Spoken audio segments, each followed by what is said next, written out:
Chapter 1. The Silent Verdict and a Symphony of Denial. Chicago, Autumn 1948. Time in Chicago, a giant of steel and concrete, always flowed at different speeds. For most, it rushed to the rhythm of booming business, the husky sound of basement jazz clubs, and the gleam of chrome Buicks. But for Monica Blackwood, time had stopped, turning into one long, exquisite, yet absolutely lifeless day. Her world was a world of granite. The granite mansion on Lake Shore Drive, the granite will of her father, and, seemingly, the granite shell she had built around her own heart. She sat in Mr. Blackwood's office, a room as vast as a chapel, where every item, from the antique desk to the bust of Caesar, screamed of power. The light from the window was merciless, revealing the subtle, almost imperceptible details of her appearance: black, raven-wing locks that emphasized the porcelain paleness of her skin, and cold, almost icy blue eyes, devoid of any youthful dreams.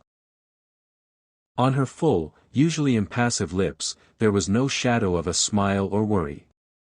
She was the perfect embodiment of pragmatism taken to its extreme, raised in a luxury where emotions were considered not just excess, but a dangerous, financially unjustifiable risk.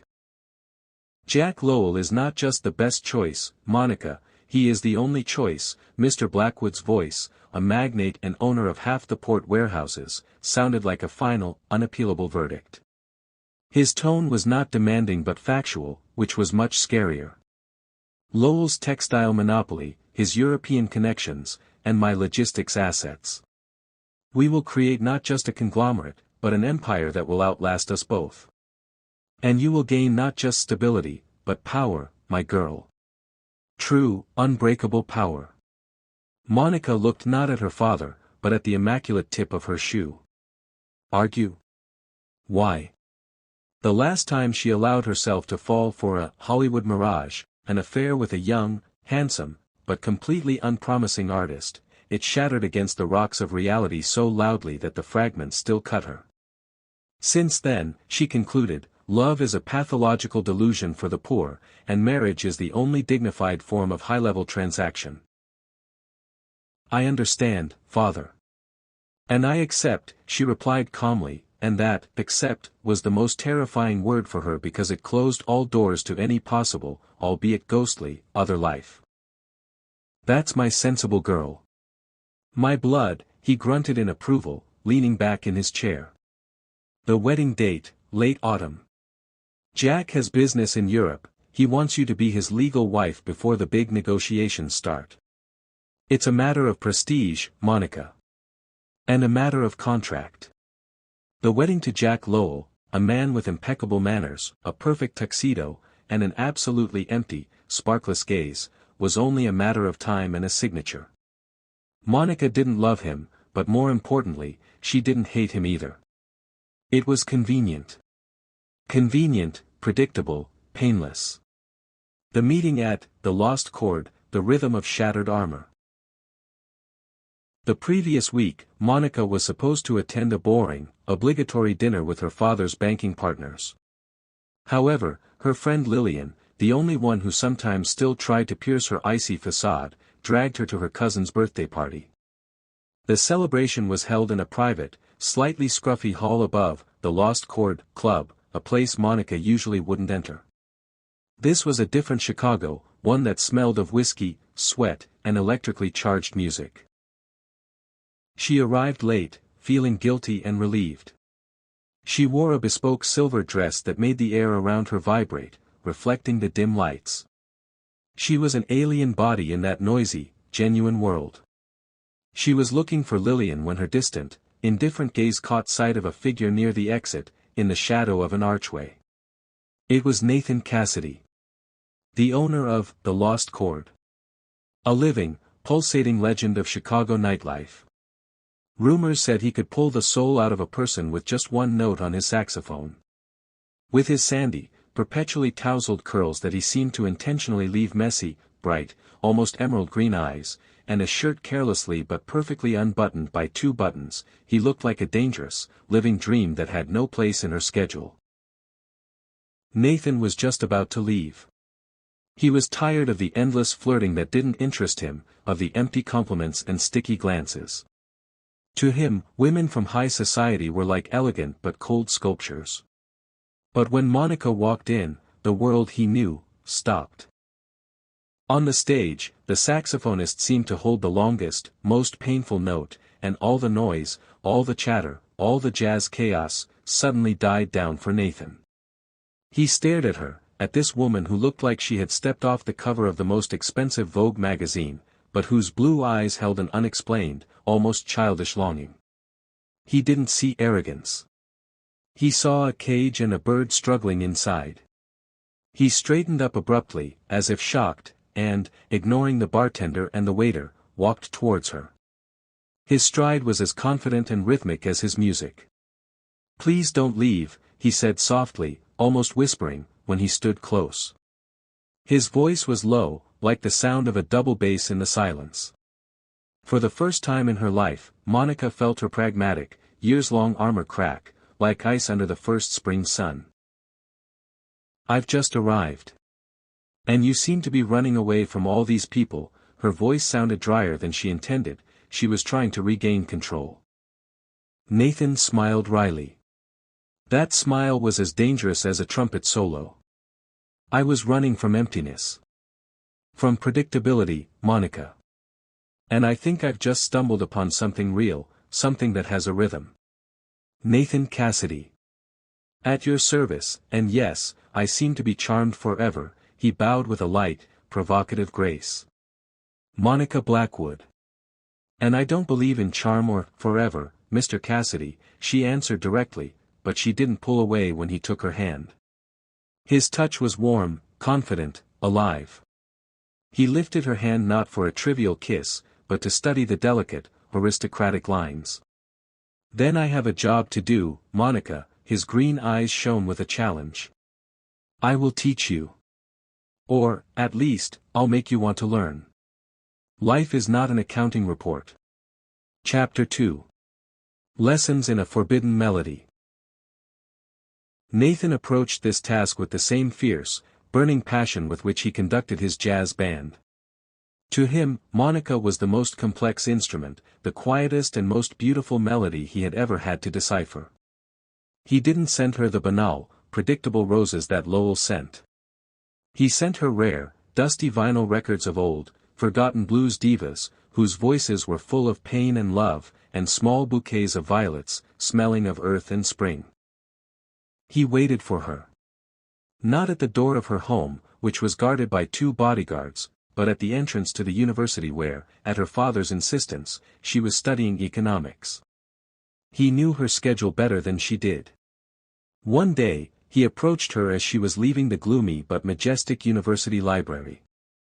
In his hands, instead of a saxophone, was a fresh morning newspaper, which he held like a shield.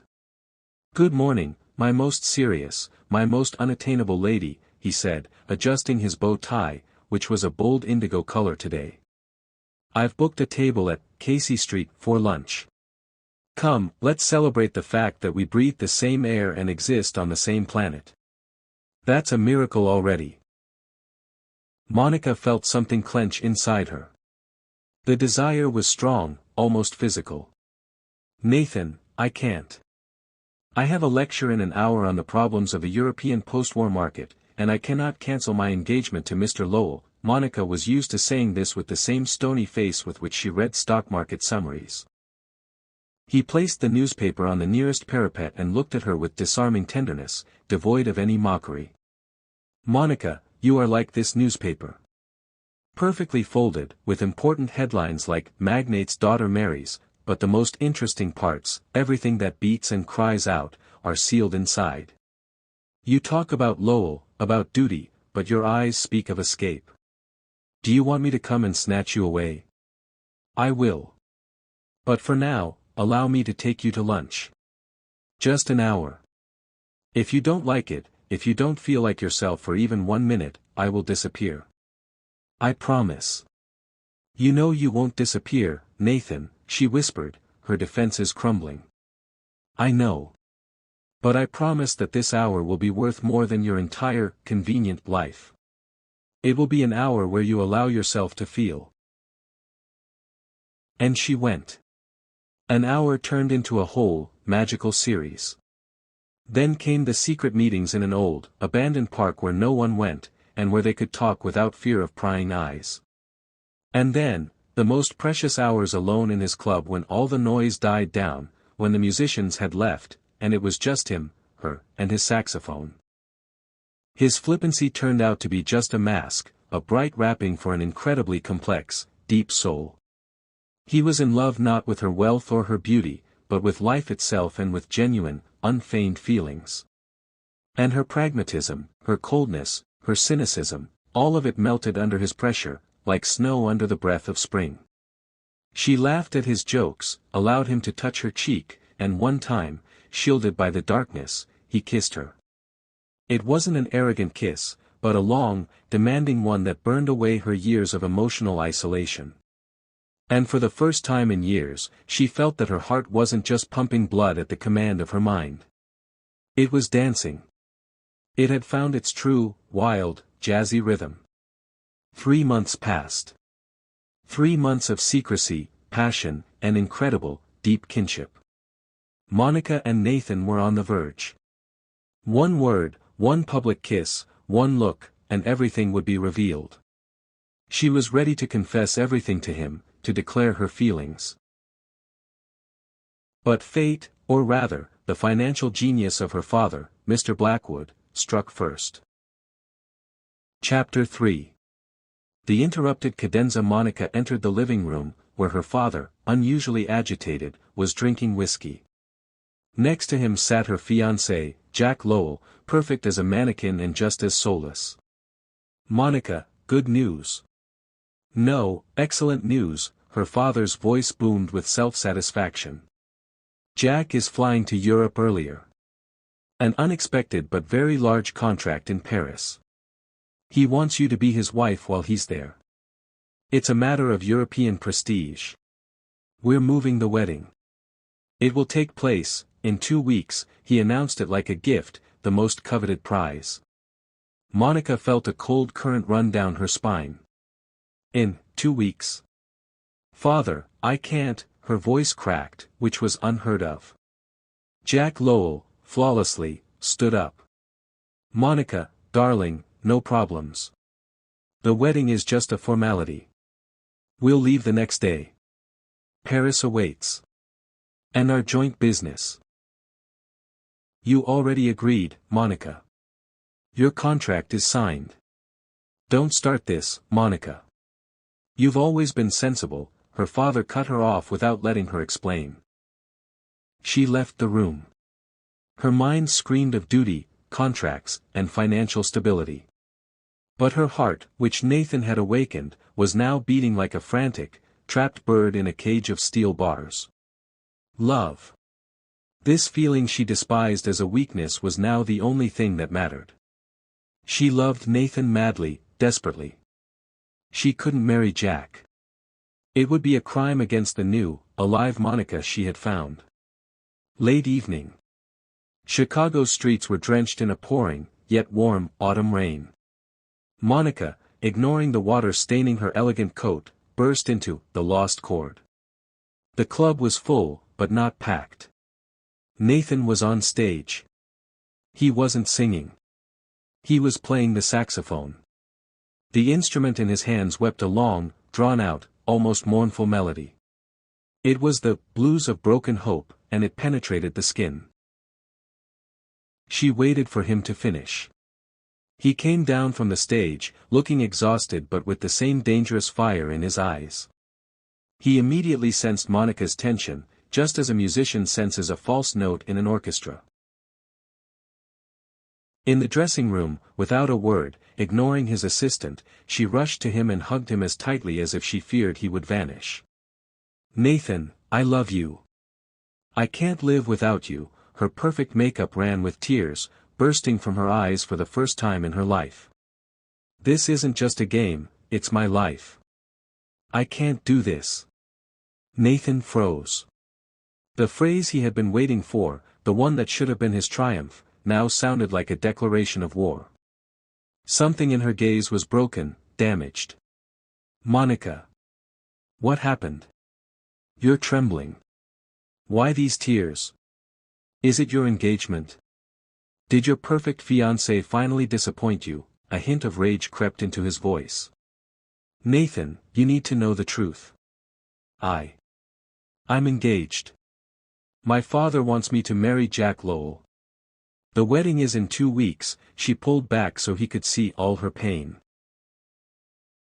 His anger, when he realized the full extent of her lie and their catastrophe, was more frightening than she could have imagined. His green eyes darkened, turning almost the color of swamp water. You lied to me. All this time you were playing a game while I, like a fool, believed we had found each other. Are you someone's property, Monica? Blackwood's daughter who decided to amuse herself with a layabout from a jazz club before putting on her bridal harness? No. Please, listen. At first, I really thought it was a game. I was sure I couldn't love. I was disillusioned, I was pragmatic. I locked my heart away. But then you appeared, Nathan. You showed me that life is not just numbers, but music. It's not a deal, it's passion. I love you. I'm ready to throw everything away. My father, his money, this life in a golden cage. But I cannot marry him. I'd rather die than do it. He looked at her for a long time. He saw that her confession was true. She looked like she was tearing her world apart with her own hands. And she was doing it for him. His anger began to give way to fury directed at the world that tried to separate them. Do you know what that means, Monica? Your father will destroy me. He'll bury my club, my music. We won't have a penny. Just me, my music, and you. No yachts, no maids. Just a life we'll have to build from scratch. Do you understand what real poverty is, Monica Blackwood? That's what I want. Your music and you. What should I do, Nathan? Tell me. Nathan gently cupped her face in his hands, his touch a farewell to the old life and a welcome to the new. He kissed her forehead, as if making a solemn vow. We will run away. We can't wait. Lowell will leave. Your father will forget. We'll go where no one can find us. Be at the dock at dawn, Monica. At Old Pier 12. Where no one will see. If you come, Monica, we will never part. But if you get scared, don't look for me again. Choose, the cage or freedom. Chapter 4. Icarus's flight over Michigan the next day's dawn. The fog over Lake Michigan was like a weightless wedding veil, woven from tears and hope. Monica stood on Pier 12. She hadn't slept all night. In her hands was one modest, worn suitcase. She had left all her jewelry, all her wealth, all her guarantees at home. She had even abandoned her surname, essentially. She felt exposed, afraid, yet free for the first time in her life. She chose escape from the verdict, from her past self. Nathan was waiting for her, leaning against a rusty, old, ivory-colored Ford that looked like a smuggler's car. They didn't say a word. They just hugged. He held her so tightly that she felt his heart beating, the rhythm she now considered her own. It wasn't a kiss of passion, but a kiss of promise, a vow of loyalty against all odds. Let's go, my lady, he whispered, opening the door for her, and that moment became their true, unsanctioned wedding. They drove south. Away from Chicago, from textiles, from contracts, and from the wrath of Mr. Blackwood, which they knew was akin to the wrath of a biblical god. 2 years later. Their world had shrunk, but it had grown deeper. A small, but cozy house in the suburbs of New Orleans, smelling of freshly baked bread, strong southern coffee, and old, well-played vinyl records. Nathan sat on the rickety but sturdy porch with 2 babies in his arms. Twins. A boy with his mother's blue eyes, named August, and a girl with her father's sandy curls and an incredible smile, named Ella. Monica came out of the house. She was wearing a simple cotton dress, her hands were dusted with flour. She looked tired, but not the kind of tired from boring work, but from happy, hard labor of life. Her full lips stretched into the most genuine smile Nathan had ever seen. He had finally cracked her granite. Suddenly, on the quiet, dusty road, an expensive but slightly dusty, latest model Cadillac pulled up, looking like a spaceship here. The engine died, and slowly, Mr. Blackwood stepped out of the car. He had aged. He wasn't in a tuxedo, but in a simple, though expensive, travel suit. He had found them. "Hello, Mr. Cassidy," he said dryly, not taking his eyes off the babies. "Hello, Blackwood. Come in. Your grandchildren are sleeping." "Or, rather, almost sleeping," Nathan replied calmly, his hand instinctively gripping the wooden railing. He was ready for a fight. Monica's father walked into the house. He looked at his daughter, at these two angels, at this modest but life-filled home, and in that moment, something broke in his granite too. He understood, Monica hadn't lost, she had won everything. She had chosen life. He stayed. He got to know Nathan, appreciating his impeccable honesty, his fatherly qualities, and his talent. They even became friends, discussing the entertainment business that Nathan was successfully developing in the new city. Love turned out not to be a delusion, but a reality woven from the smell of coffee, saxophone notes, the quiet laughter of twins, and the unexpected, belated, but strong friendship of two stubborn men. Monica, pragmatic and cold, finally found what she had been afraid to even dream of, the true rhythm of her heart, which beat only for her. Chapter 5. The Shadow of Chicago and the String of Discord. New Orleans, Spring 1951. The Cassidys lived on an island of happiness. Nathan had opened a small but successful club in the French Quarter, naming it Ella's Lullaby.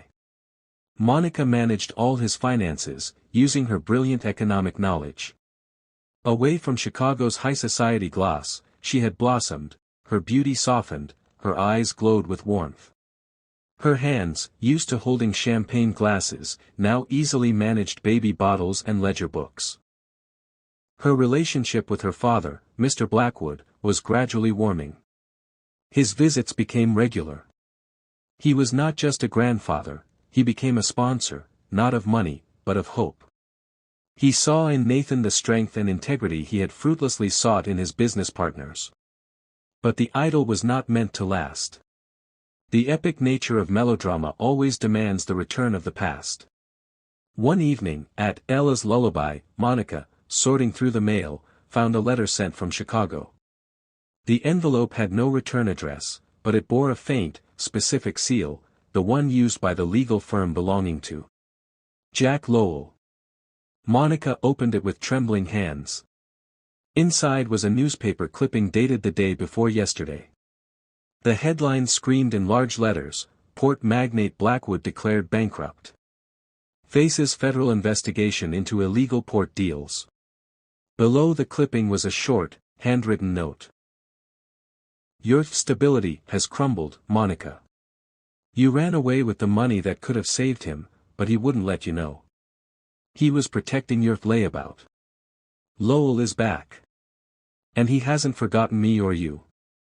Your fairy tale is over. It's time to pay the bill. Return, or I will take what you love most."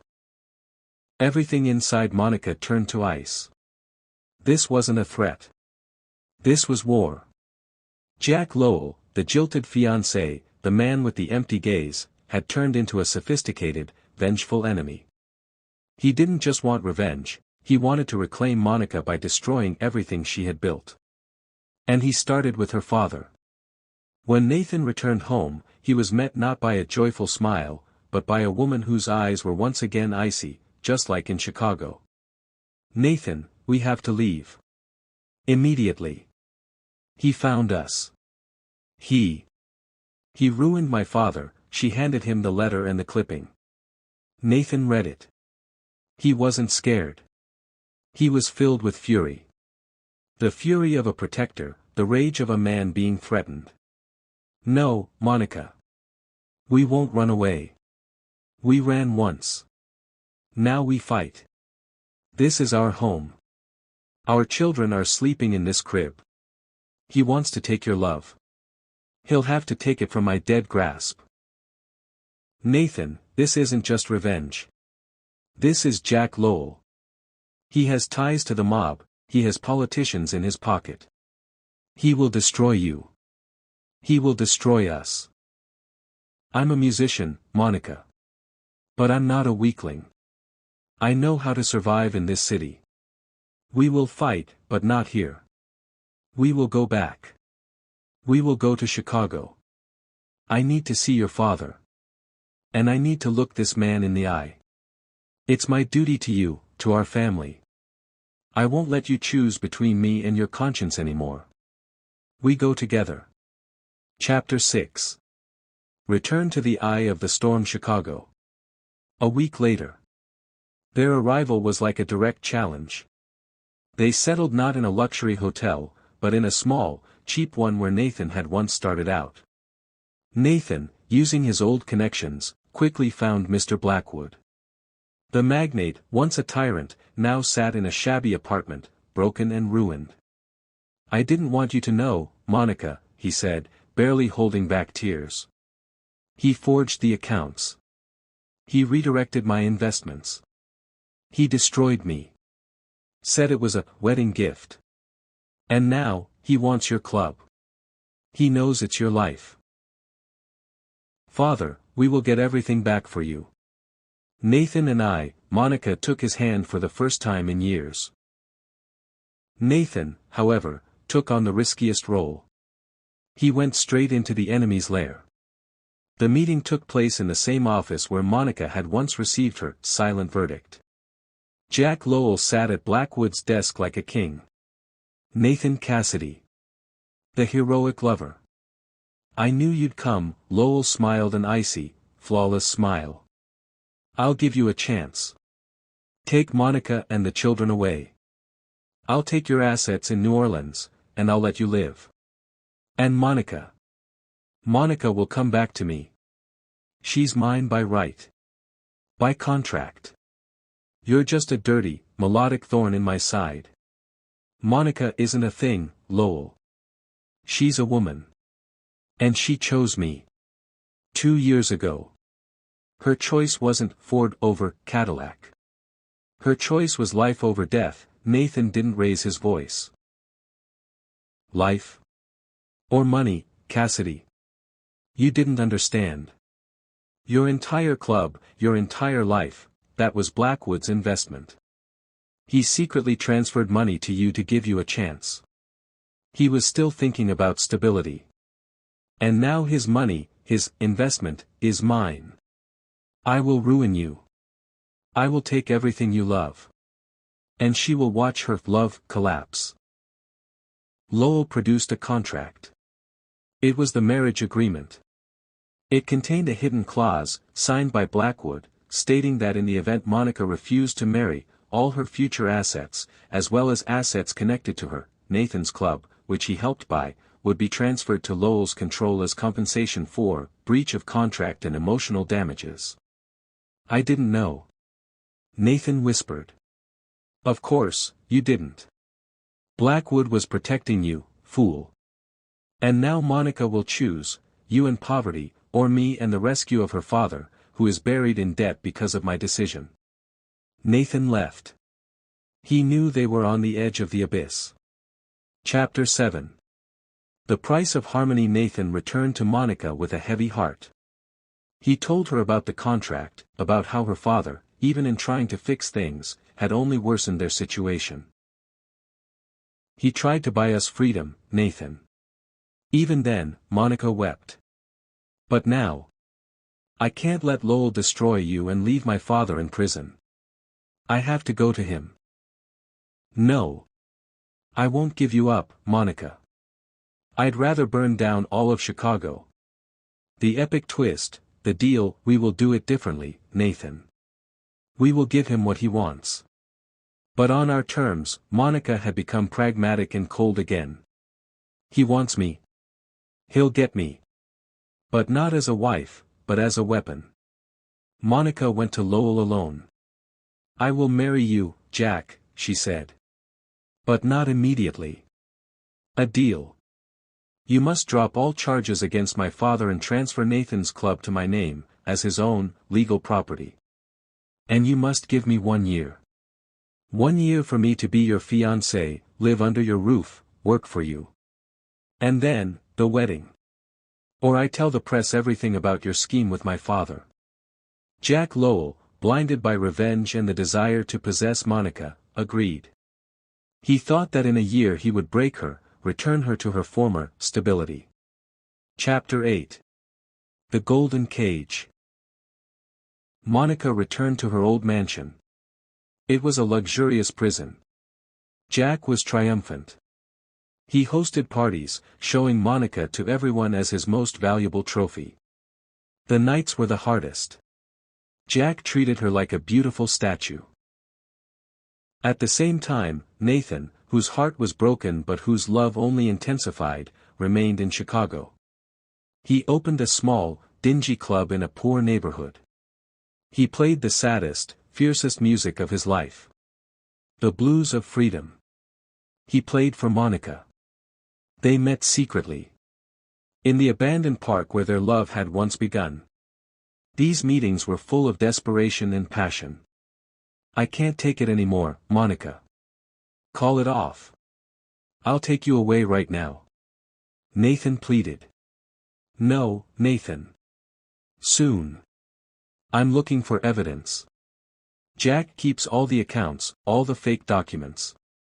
He's too confident. I will find what will destroy him. Her eyes burned with fire.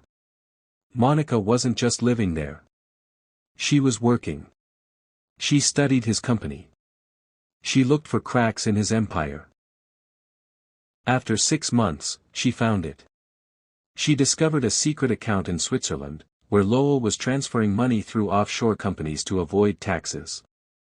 And, more importantly, she found copies of the forged documents he had used to ruin her father. Chapter 9. The final note of the epilogue: the wedding day. Late autumn. The wedding was supposed to take place in Chicago's most magnificent church. It wasn't a wedding, it was Lowell's coronation.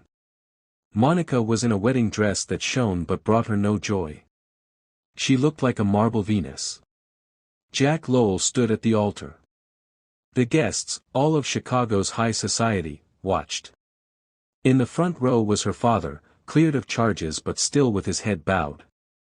The moment the priest asked, "Do you, Monica Blackwood, take this man?" The dramatic climax, the church doors burst open. Standing inside, illuminated by the sun, was Nathan. He was dressed in black, but not a tuxedo. He held a thick folder of documents, not a saxophone. With him were 2 FBI agents. Nathan didn't say a word. He just nodded to Monica. Monica Blackwood stepped forward. She took off her veil, dropping it onto the marble floor, as a farewell to that life. "No, I do not," her voice echoed through the church. "I agree to only one thing, justice." She turned to Lowell. "Jack Lowell. I was your trophy for 1 year. I found everything. I found the forged documents, I found the Swiss account. Your empire is built on lies and revenge. You are the bankrupt one, not my father." The FBI agents approached the stunned Lowell. Nathan walked up to Monica. "Your stability, Jack, was just a pretty cover for your greed," Nathan said, holding Monica's hand. "And our love, that's the true rhythm that you can never fake." Lowell was arrested in front of all of Chicago. Epilogue: the rhythm of the heart forever. Enhanced ending: the wedding, of course, did not take place. A trial did. Thanks to Monica and Nathan, Mr. Blackwood was rehabilitated, and Lowell was sentenced to a long term in prison. Monica and Nathan did not return to New Orleans. They stayed in Chicago. The new era. Mr. Blackwood, forever changed, gave Monica his assets and influence, but not as a dowry, but as a partnership. Nathan and Monica took the money from the sale of Lowell's club and founded their own, revolutionary company. It wasn't textiles or logistics, but a media empire dedicated to jazz and blues. They named it The Free Chord. Nathan managed the creative side, and Monica handled the finances. They became legends, proving that passion and pragmatism could work together. Monica finally got married. Not in a church, but in her own, restored club, the Lost Chord. Nathan played the saxophone. It wasn't a mournful blues, but a hymn of triumph. They lived a long, happy life. August and Ella grew up in love and music. Their story became a legend in Chicago, the legend of a woman who cast off a golden chain for freedom, and a man who saved her not with force, but with music. Loved her out not to be a delusion, but a reality woven from the smell of coffee, saxophone notes, business plans, and the quiet laughter of twins. Monica, pragmatic and cold, finally found what she had been afraid to even dream of, the true rhythm of her heart, which beat only for her and her Nathan. The end.